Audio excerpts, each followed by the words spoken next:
Quite the thoughts there from some boys about feelings and emotions.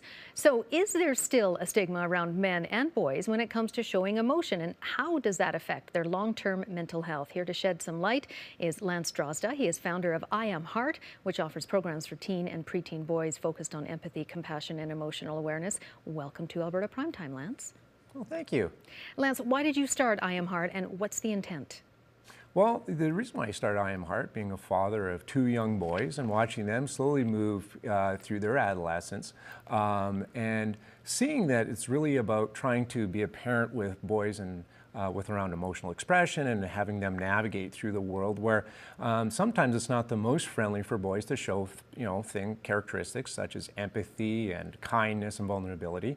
And in my role as a parent in trying to kind of instill those characteristics with them, and then, for our organization is how do we start to move those types of concepts and characteristics to boys just in general on expressing feelings and being authentically accepting of themselves in a world that sometimes is not the most free for them to express, vulnerability and those types of feelings. Okay, back to that video that we saw here before we started a conversation. You were there with our camera crew talking to those boys, hearing some mixed thoughts.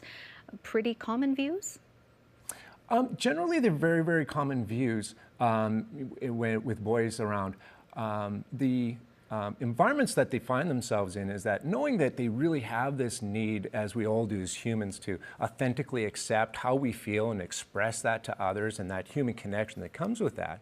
But then juxtaposition against that is that on how they are in environments that maybe not necessarily adopt to that, or environments that make that safe for them. So with our organization is really we've established programs to help boys, align to that, not only their own self-acceptance on how they feel and around expression, but also that leads towards them accepting others around them as well too. That increases things around self-esteem, self-confidence, and just overall self-acceptance of how they feel and how they express that in the world that surrounds them. One boy references holding back tears so that a bully wouldn't see it. How big of roles do bullying and peer pressure play?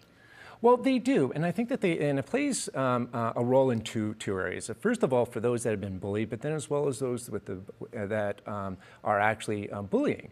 And one of the interesting things that came up as we talk with kids is that this misalignment of how they see is that where there's this where bullies are actually are not only oppressors but also have certain sensitivities and vulnerabilities as well.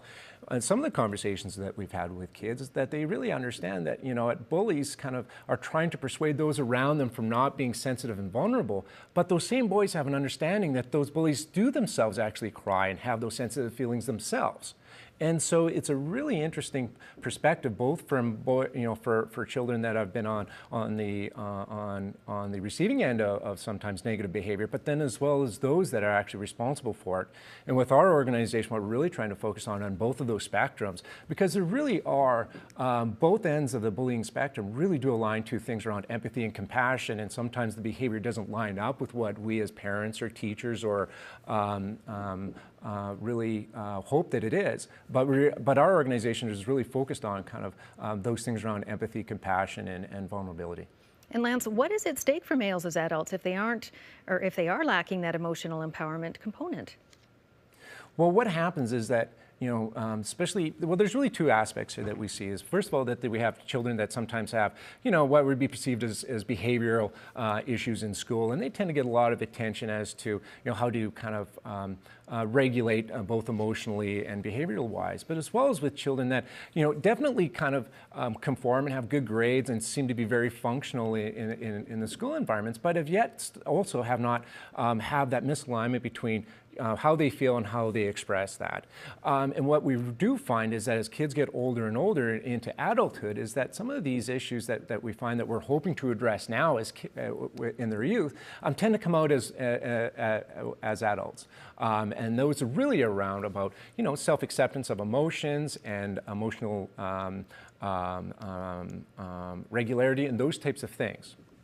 Statistics Canada shows that men are 3 times more likely to commit suicide than women, and the highest rates happen in the 40 to 59 age group. Lance, do you feel the way men have historically been taught to deal with emotions factors into that? Oh, absolutely, absolutely. One of the highest, risks that we see for both in youth with risky behavior and decisions, but as well as into adults and men, is emotional self-regulation and the acceptance of that. And really, that does align to a lot of mental health issues that arise in later in adulthood as well. And so that's why with our organization, we're really trying to promote things around compassion, acceptance, and vulnerability to help them in that self-acceptance and be able to manage the world around them from an emotional perspective. There's really what we really kind of realize as well too is that emotions are not really gender specific; they're human specific. Mm-hmm. And so, in taking that approach, that we realize that men are just as vulnerable with their emotional feelings as females are. Yeah, I think not enough people know that.